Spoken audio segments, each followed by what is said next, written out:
नमस्कार, स्वागत है आप सभी का एक बार फिर से विद्यासागर ऑनलाइन क्लासेस में।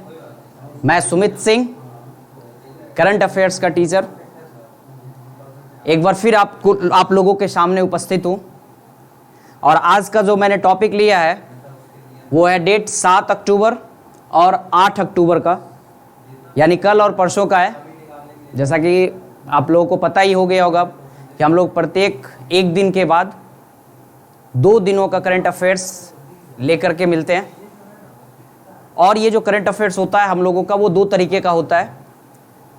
एक जो करंट अफेयर्स होता है वो थोड़ा सा ब्रॉड बेस में होता है, थोड़ा सा उसमें डिटेल्स जानकारी होती है जिसको हम लोग कंसेप्ट क्रैकर नाम दिए हुए। और दूसरा जो हम लोगों का वो है चलते चलते वन लाइनर टाइप से चलता है। क्लियर है? और हम लोगों का जो मेन मकसद है आप लोगों के लिए, वो सबसे बड़ा मकसद ये है कि कम से कम समय में ज़्यादा से ज़्यादा आपको हम क्या करें, बेनिफिट दे दें। इसलिए हम लोगों का एक बहुत अच्छा टैग है, टॉपिक उतना एग्ज़ाम में जितना। यानी ज़्यादा कुछ हमें पढ़ने की ज़रूरत नहीं है। बस आप लोग क्या कीजिए कि 45-40 मिनट आधे घंटे का जो भी वीडियो है आप उसको देखिए, अच्छे से उसका लाभ उठाइए और ज़्यादा से ज़्यादा लोगों तक क्या कीजिए, इसको शेयर कीजिए। तो चलिए देखिए आज का टॉपिक क्या है, 2 दिनों का 7 और 8 का क्या क्या टॉपिक है। चलिए स्टार्ट करते हैं हम लोग।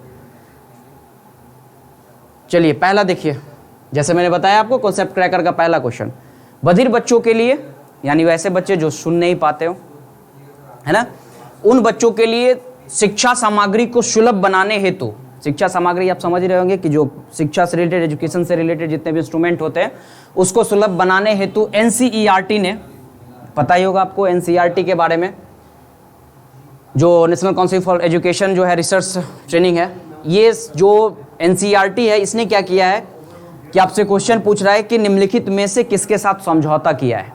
और ये समझौता जो किया है वो कौन से बेस के लिए किया है, तो बधिर बच्चों के लिए, यानी वैसे बच्चे जो सुन नहीं पा रहे हैं उन बच्चों को कैसे बेनिफिट हो सके, उनको कैसे लाभ हो सके, इसके लिए किसके साथ वो क्या किया है, समझौता किया है। तो आपके पास ऑप्शन है, देख लीजिए, Indian sign language research and training centre, दूसरा राष्ट्रीय प्राकृतिक चिकित्सा संस्थान पुणे, तीसरा केंद्रीय अंग्रेजी एवं विदेशी भाषा संस्थान, और चौथा वैज्ञानिक से तकनीक परिभाषिक शब्दावली आयोग। ये 4 में से बताइए कौन सा ऑप्शन होगा, ए बी सी डी, किसके साथ समझौता ज्ञापन हस्ताक्षर किया। तो चलिए आंसर क्या है हम लोगों का, देख लीजिए आंसर है हम लोगों का ए, कौन सा, Indian sign language research and training centre. अब इसका थोड़ा सा हम लोग क्या करते हैं, डिटेल में जानकारी ले लेते हैं। देखिए क्या है डिटेल में जानकारी, देख लीजिए अच्छे से। क्या कहता है सुनिए, कहता है कि बधिर बच्चों के लिए शिक्षा सामग्री को सुलभ बनाने के लिए एनसीईआरटी ने क्या किया है कि इंडियन साइन, यही आपका आंसर है, Indian sign and research and training centre, Indian sign language research and training centre के साथ समझौता ज्ञापन पे हस्ताक्षर किया है। और इस समझौता ज्ञापन में क्या है सुन लीजिए, इस समझौता ज्ञापन में कहा जाता है कि 1 से लेकर के 12 तक के जो बच्चे होंगे, कहाँ से लेकर के, 1 से लेकर के, सॉरी इसको 12 आप कर लीजिएगा, सॉरी आप इसको क्या कर लेंगे, इसको 12 कर लेंगे, ठीक है।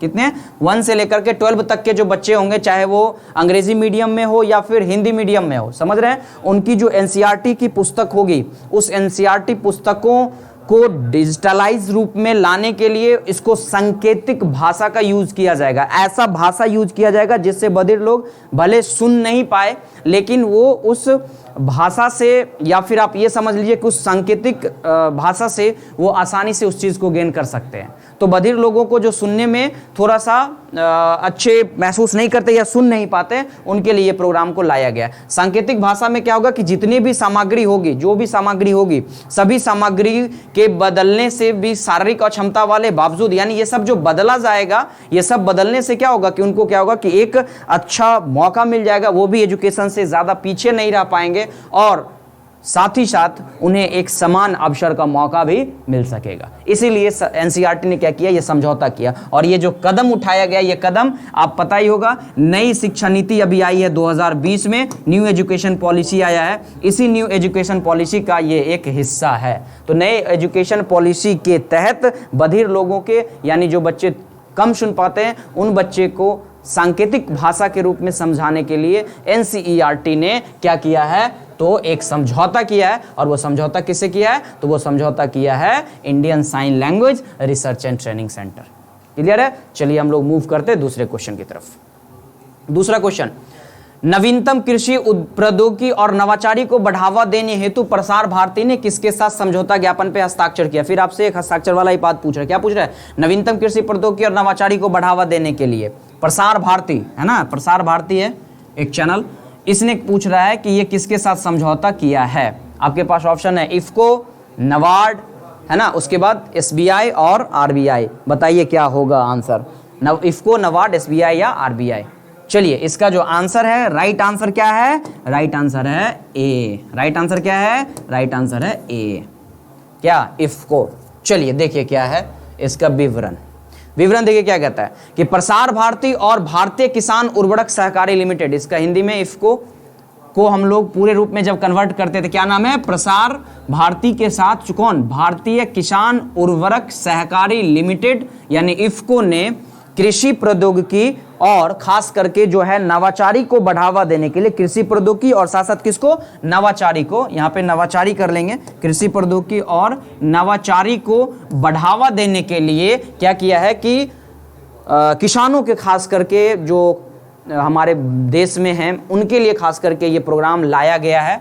और इस प्रोग्राम को लाने का क्या मकसद है? देखिए इस प्रोग्राम को लाने का मकसद है कि किसानों के लिए स्पेशल डीडी न्यूज़ पे, सॉरी डीडी किसान एक अलग से चैनल है, इस पे अलग से कृषि जो है वो क्षेत्र के लिए प्रचलित विभिन्न अभिनव और अलग अलग जो किस्म की तकनीक होगा उसका प्रसारण किया जाएगा। यानी कृषि से रिलेटेड जितने भी इम्प्रूवमेंट हुए हैं या जितने भी इम्प्रूवमेंट करने के लिए जो टेक्नोलॉजी डेवलप किए जा रहे हैं उस सारे टेक्नोलॉजी के बारे में और कृषि क्षेत्र के डेवलपमेंट में किसानों को ज़्यादा से ज़्यादा जागरूक करने के लिए क्या किया जाएगा कि डीडी किसान एक चैनल जो है वो प्रसारित किया जाएगा। और ये जो चैनल होगा ये 25 टोटल जो है वो वीडियो बना करके देगा, है ना, और टोटल वीडियो 25 होगा। और इस टोटल वीडियो का एक एक वीडियो का जो ड्यूरेशन होगा वो वीडियो का ड्यूरेशन कितने मिनट का होगा? 30 मिनट का होगा, जो कि आसान भाषाओं में दिखाया जाएगा। देख लीजिए क्या कहता है, इफको द्वारा किए गए नवाचारों को पूरे देश में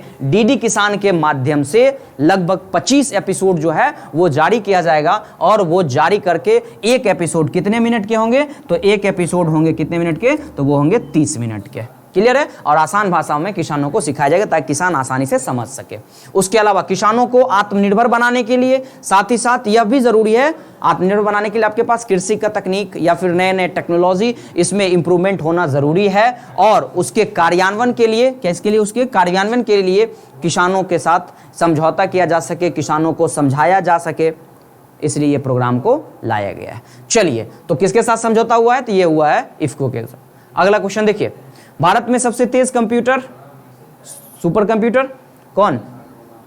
परम सिद्धि। देख लीजिए परम सिद्धि क्या बोला गया कि परम सिद्धि AI इंटेलिजेंस, यहां आई कर लीजिएगा, AI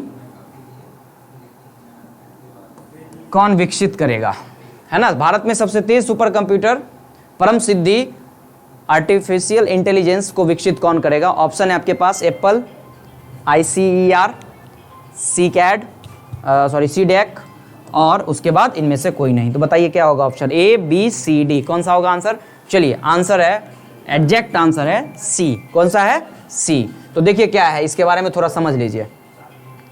कहता है कि centre for development of advance computing, इसी को बोलते हैं हम लोग CDEC, यानी डेवलपमेंट ऑफ एडवांस कंप्यूटिंग, है ना। ये कहा जाता है क्या कि centre for development of advance computing के सबसे बड़े जो है HPC AI आर्टिफिशियल इंटेलिजेंस, इसको थोड़ा सा यहां सही कर लीजिए, क्या बोला गया? AI सुपर कंप्यूटर को विकसित करेगा, यानी कि इसका आंसर हो गया हमारा ये। भारत में जो सबसे बड़े HP के जो HPC/IR सुपर कंप्यूटर जो है इसका नाम क्या है? तो इसका नाम है परम सिद्धि।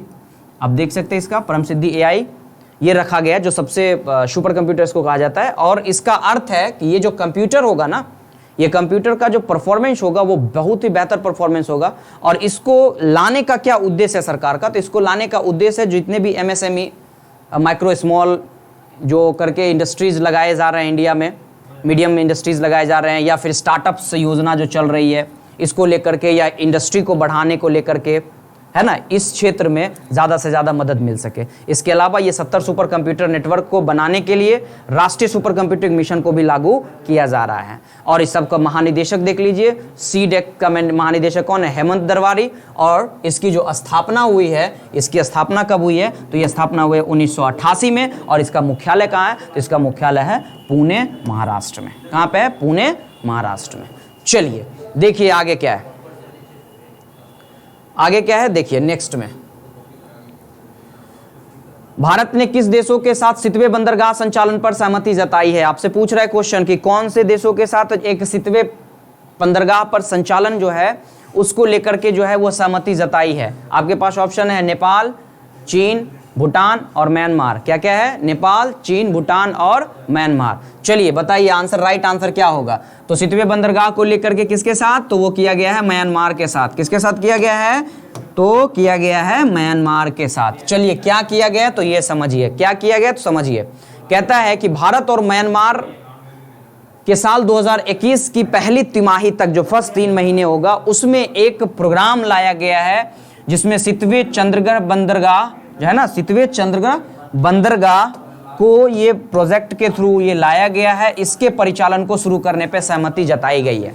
और ये जो बंदरगाह का जो प्रोजेक्ट लाया गया, ये प्रोजेक्ट कब, तो बंदरगाह कालादान मल्टी मंडल ट्रांजिट ट्रांसपोर्ट परियोजना। ये बहुत पुरानी परियोजना है। ये परियोजना आज की नहीं, ये परियोजना 2008 की ही भारत सरकार की परियोजना है। इस परियोजना के थ्रू भारत और म्यांमार की जो क्या बोल सकते हैं, एक तरीके से समुद्रिक मार्ग में जो क्या बोलते हैं व्यापार होता है समुद्रिक मार्ग से या फिर रोडवेज के भी माध्यम से, उसको इंप्रूवमेंट करने के लिए ये प्रोग्राम लाया गया था। बहुत पहले ही लाया गया था प्रोग्राम, इसमें अब और थोड़ा बहुत इंप्रूवमेंट किया गया है। इससे फायदा क्या होगा भारत को, तो भारत को इससे फायदा होगा कि जो दक्षिण पूर्व एशिया के कंट्री है, आसियान वाला जो कंट्री उधर साउथ में है, उस सारे कंट्री के साथ आसानी से हम लोग मिल सकते हैं। उस कंट्री के साथ आसानी से हम लोग और व्यापार को बढ़ा सकते हैं। तो म्यांमार के साथ जो है ये परियोजना बहुत पहले से ही लागू हो गई थी। हमने अभी वर्तमान में क्या किया है, तो वर्तमान में इस प्रोजेक्ट को थोड़ा और ज्यादा इंप्रूवमेंट कर दिया है। अब देखिए सितवे बंदरगाह को लेकर के दिया ना कि सितवे बंदरगाह जो है वो 2016 में बंगाल की खाड़ी में म्यांमार से राइखिन राज्य है, उसकी राजधानी सितवे भारत द्वारा निर्मित एक गहरे पानी का बंदरगाह है। सितवे क्या एक बंदरगाह है जो 2016 में ही बंगाल की खाड़ी में ही क्या किया गया था, जो राइखिन की राजधानी है वहीं पर यह निर्मित किया गया था। इस बंदरगाह में भारत के पूर्वोत्तर क्षेत्र को बंगाल की खाड़ी के साथ मिजोरम को जोड़ा जाएगा। यानी बंगाल की जो खाड़ी है उस बंगाल की खाड़ी से किसको जोड़ा जाएगा, मिजोरम को जोड़ा जाएगा। क्लियर है ना। तो आप समझ गए होंगे अच्छे से कि भारत का जो ये प्रोजेक्ट है मिजोरम के साथ, ये मिजोरम के साथ व्यापारिक संबंध को तो बढ़ाएगा ही, और साथ ही साथ उधर जो आसियान के सारे जो कंट्री हैं उस आसियान के कंट्री से भी आसानी से हम लोग व्यापारिक गतिविधि को बढ़ा सकते हैं। इसकी जो राजधानी है म्यांमार की, वो राजधानी कहाँ है, तो वो राजधानी है कौन सा, नेपिदा, और उसके राष्ट्रपति कौन है, विन मिंट, और वहां की मुद्रा क्या है, वर्मी क्यात। समझ में आ गया होगा। चलिए आगे देखिए नेक्स्ट क्वेश्चन क्या है हम लोगों का। नेक्स्ट क्वेश्चन है कि हाल में ही क्वाड देशों में विदेश मंत्रियों की बैठक कहां हुई। अभी क्वाड का बैठक हुआ है, वो पूछ रहा है कि क्वाड का बैठक कहां अभी हुआ है। क्वाड्रिलेटरल जो मीटिंग अभी हुई है 4 देशों के बीच में, वो कहां पे हुई है, फ्रांस, जापान, चीन और रूस। फ्रांस, जापान, चीन और रूस। चलिए इसका जो अभी बैठक हुआ है बताइए ऑप्शन क्या है। ऑप्शन क्या है, फ्रांस, जापान, चीन और रूस। इसका ऑप्शन क्या है, ये आंसर क्या होगा, आंसर होगा बी नंबर। कहां पे, जापान में। कहां पे हुआ है, तो जापान में। चलिए देखिए इसका विवरण देखिए क्या कहता है। विवरण देखिए क्या कहता है, सुनिए। विवरण कह रहा है क्या कि जापान के टोक्यो में, कहां पे, जापान के टोक्यो है ना, उसका जो राजधानी है, उस टोक्यो में क्वाड के जो विदेश मंत्री हैं, यानी कि भारत, ऑस्ट्रेलिया, जापान और कौन, अमेरिका। भारत, अमेरिका, जापान और ऑस्ट्रेलिया, इन चारों देशों के जो विदेश मंत्री हैं, इन चारों कंट्री के विदेश मंत्री ने क्या किया है, अभी हाल में ही एक क्या किया है, समझौता किया है, यानी कि एक मीटिंग किया है। आगे देखिए इस बैठक में क्या कहा जाता है कि देखिए इस बैठक का मेन मकसद क्या था। इस बैठक का मेन मकसद था free and open Indo Pacific, यानी कि इंडो पैसिफिक, यानी कि आप बोल सकते हैं कि हिंद प्रशांत क्षेत्र जो है, उस हिंद प्रशांत क्षेत्र में फ्री और ओपन जो है उसको व्यापार को बढ़ावा दिया जा सके, है ना, इसको लेकर के जो है ये क्वाड का मीटिंग किया गया है। अब इस बैठक में देखिए कौन कौन से विदेश मंत्री शामिल हुए थे, है ना। तो देखिए चारों कंट्री के विदेश मंत्री का नाम मैं यहां दे दिया, आप देख लीजिए। इसमें अमेरिका के विदेश मंत्री कौन, माइक पॉम्पियो, है ना, ये अमेरिका के विदेश मंत्री। जापान विदेश मंत्री कौन से, तोनिमित्सु मोटोगी, है ना। उसके अलावा ऑस्ट्रेलिया के विदेश मंत्री मारिस पाथाने, और भारत के विदेश मंत्री कौन, एस जयशंकर, ये थे। क्लियर है ना यहां तक, आप यहां तक समझ गए होंगे कि ये चारों जो देख रहे हैं हम लोग, ये चारों क्या थे, तो वहां के हर देश के ये सब क्या थे, ये उस सारे देश के क्या थे, तो वहां के विदेश मंत्री थे। क्लियर है यहां तक।